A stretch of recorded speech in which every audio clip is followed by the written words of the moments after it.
আমার হাজব্যান্ড একজন, এখনো পর্যন্ত সব কিছুতে তুমি যাও তো আমি আছি। মা বাবা তো আছেই ডেফিনেটলি, ওনাদের কথা আলাদা করে আসলে আর কি বলবো।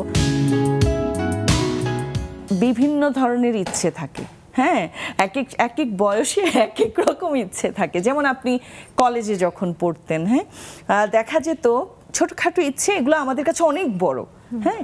সো এরকম কখনো কোনো ইচ্ছে পূরণে কি কখনো বাধা এসেছিল? বাধা এসেছিল বলতে একদম ছোটবেলার ক্ষেত্রে যদি বলি, একটু ইন্টারেস্টিং একটা, হ্যাঁ হ্যাঁ প্লিজ শুনতে চাই।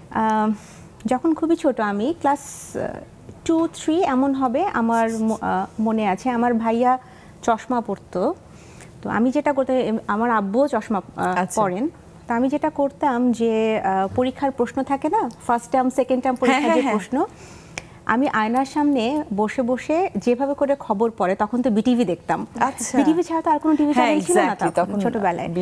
আমি ঠিক বিটিভির মতো, বিটিভিতে কি হতো যে একটু করে ক্যামেরার দিকে তাকাতো আর নিচে কাগজে দেখতো, ক্যামেরার দিকে তাকাতো আর কাগজে দেখতো। আমি ঠিক সেভাবে করে আয়নার সামনে বসে বসে আয়নার দিকে তাকাতাম আর কাগজে প্রশ্ন পড়তাম, তাকাতাম আর প্রশ্ন পড়তাম।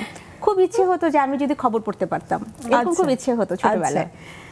তারপরে যে হয় না যে আস্তে আস্তে যখন বড় হই, তখন জায়গাগুলো একটু একটু বদল হয়। আমার আব্বু যেহেতু আর্মিতে ছিলেন, ক্যান্টনমেন্টে থাকা, তো দেখা গেছে এক এক জায়গায় গিয়ে গিয়ে এক এক রকমের অভিজ্ঞতা হওয়া। এটা কিন্তু খুব ইন্টারেস্টিং।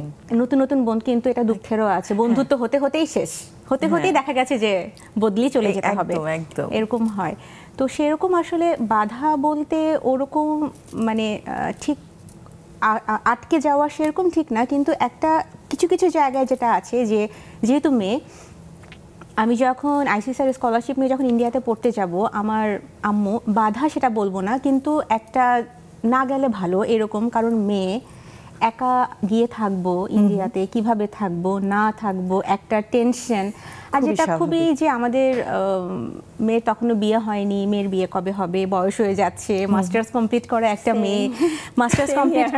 মেয়ে, কারণ তখন আমি যাচ্ছি পড়ালেখা শেষ করে আসতে আসতে 3 বছর, বয়স আরো 3 যোগ হচ্ছে বর্তমানের সাথে, কবে কি হবে না হবে সবকিছু মিলিয়ে দেখা গেছে যে একটু দোটানার মধ্যে থাকা।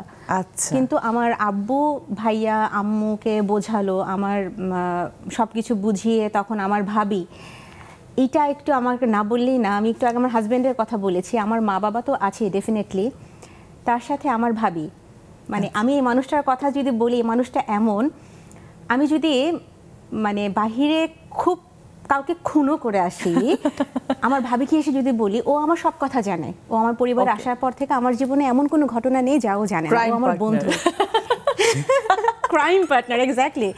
তো আমি যদি ওকে বলি যে ভাবি আমি না অমুক জায়গায় অমুককে মেরে ফেলে চলে এসেছি, ও বলবো কি ভাত খাইছিস দুপুরে? আমি না ভাবি, বস পাঙ্গাস মাছ রান্না করছি, তোর প্রিয় ভাত খা, তারপরে শুনবো। ও হচ্ছে এমন একজন মানুষ যার সাপোর্টে আমি এত দূর মানে এত দূর, যে আমাকে সবসময় বলে তুই যা তো আমি আছি। আমার হাজব্যান্ড একজন, এখনো পর্যন্ত সব কিছুতে তুমি যাও তো আমি আছি। মা বাবা তো আছেই ডেফিনেটলি, ওনাদের কথা আলাদা করে আসলে আর কি বলবো।